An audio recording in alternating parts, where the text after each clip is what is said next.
Hi guys, AzureAce here and I am back with another Danganronpa 3 Future Arc episode discussion.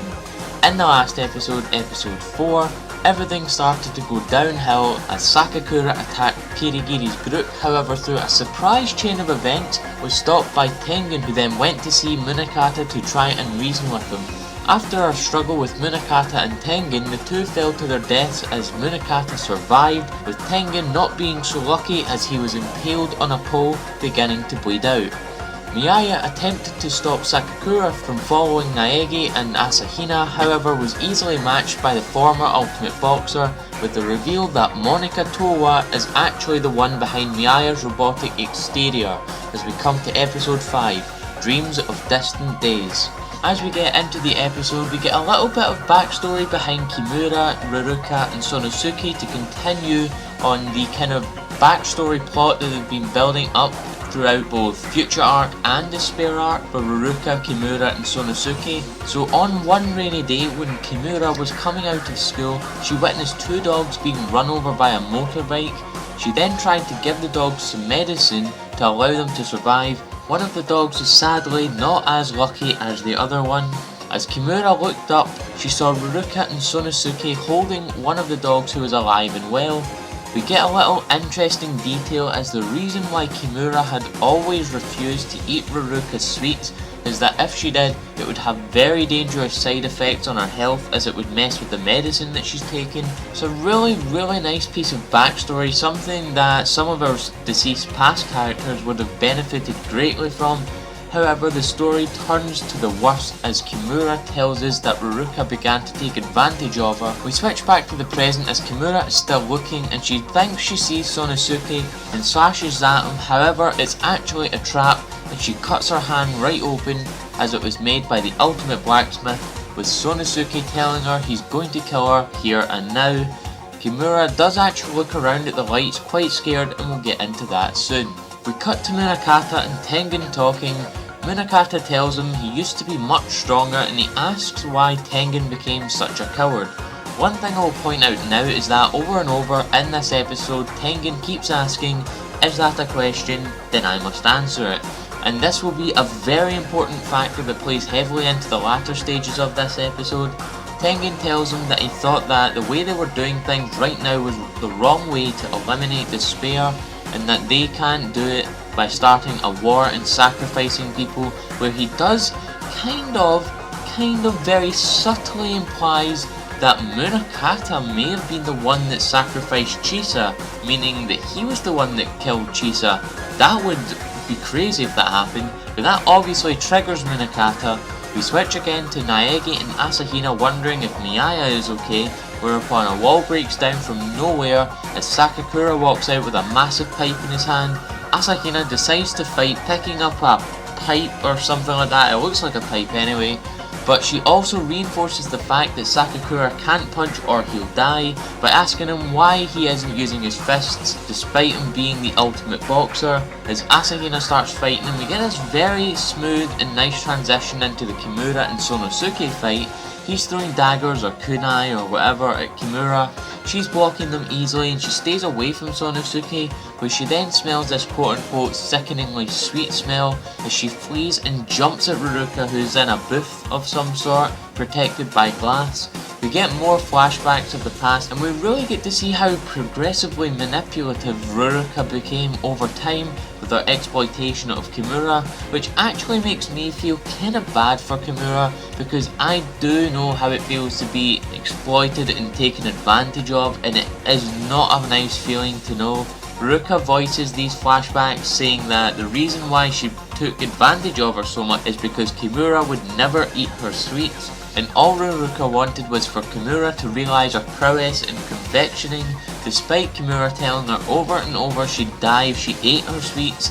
We cut back to the present again and Ruruka falls back, pressing a button which brightens the lights in the room, and we finally come back to why Kimura was avoiding Sonosuke so much, as Ruruka attempts to stand on Kimura's shadow, making Kimura jump away from the window, basically confirming Kimura's forbidden action is letting someone step on your shadow. We cut back to Munakata and Tengan as they're continuing to talk, and Tengan mentions quote unquote that project.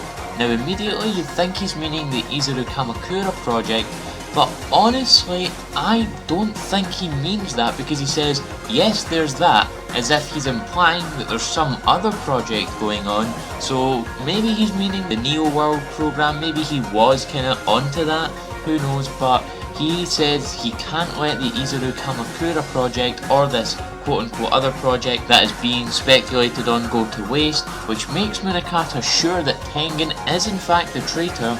We quickly switch to Hagakure, who's outside begging Naegi to let him in, whereupon a chopper starts firing at him, and we switch again quickly to Sonosuke picking weapons. Now what I want you guys to do is memorise the look of this katana here. Memorise it well, because I'm going to bring it up at the end of the video.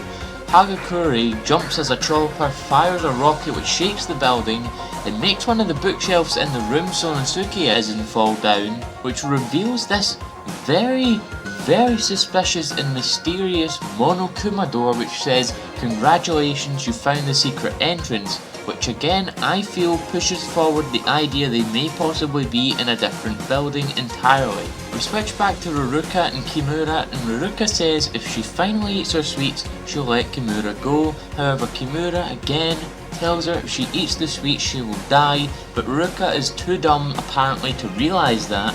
Ruruka decides on something else.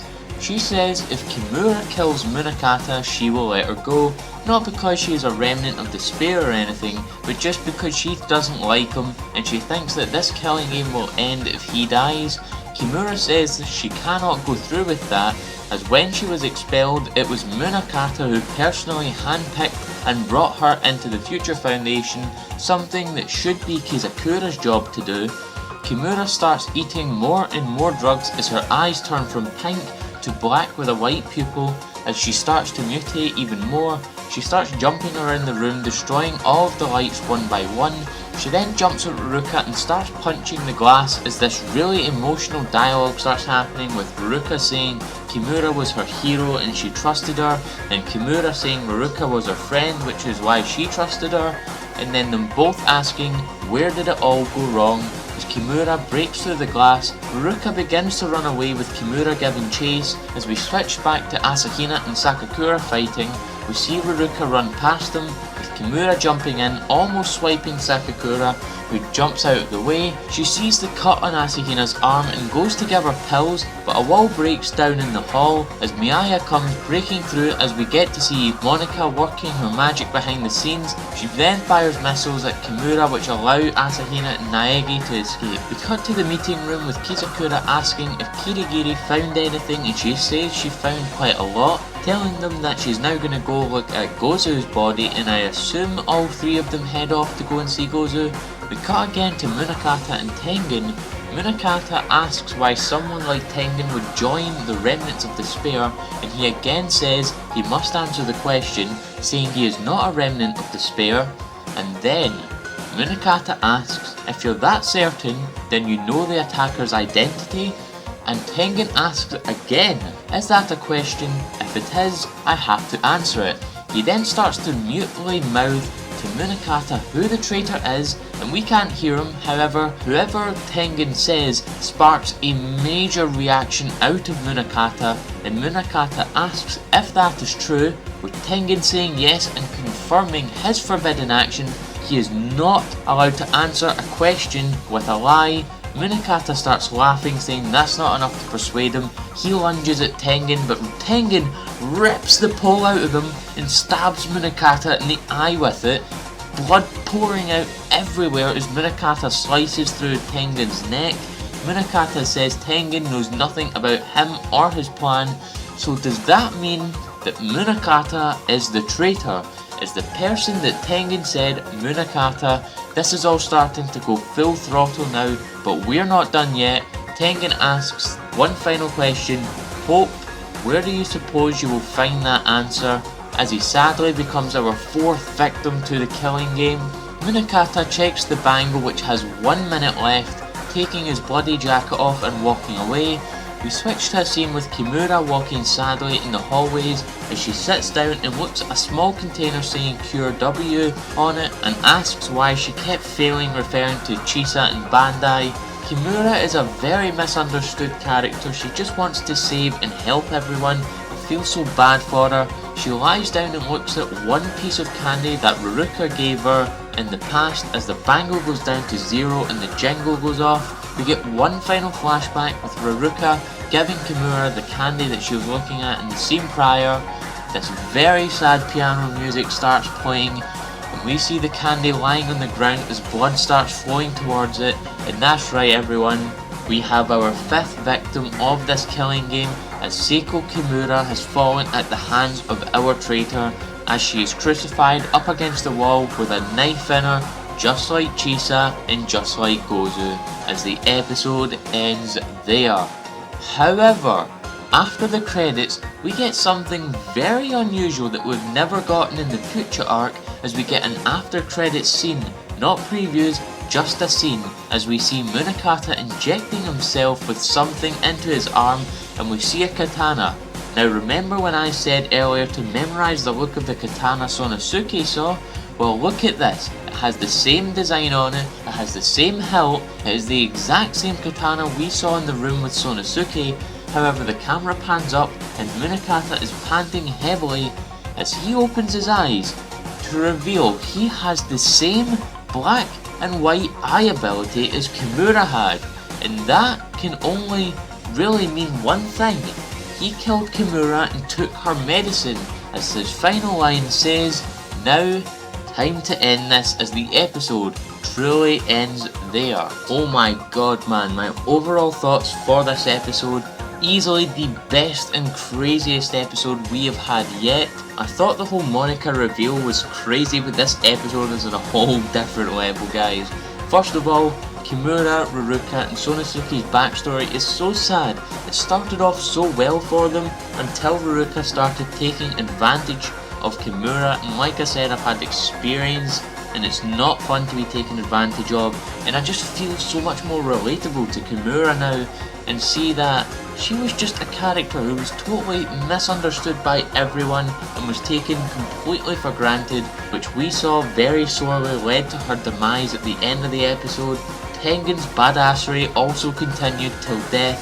The way he stabbed Munakata right in the eye was just so badass. But who did he mouth?